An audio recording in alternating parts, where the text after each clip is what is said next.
പണ്ട് പാടവരമ്പത്തിലൂടെ ഒരു ഓലക്കുടയുമെടുത്ത് ചെറുഞാറു നടന്നൊരു കാല് തന്നു ഓടി നടന്നൊരു പെണ്ണെ.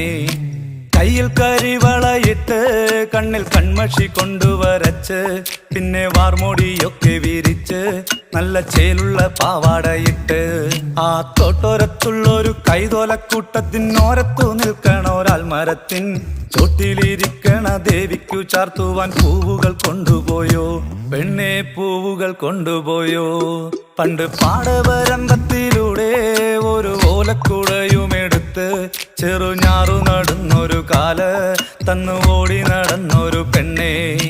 കയ്യിൽ കരിവളയിട്ട് കണ്ണിൽ കൺമഷി കൊണ്ടുവരച്ച് പിന്നെ വാർമോടിയൊക്കെ വിരിച്ച് നല്ല ചേലുള്ള പാവാടയിട്ട്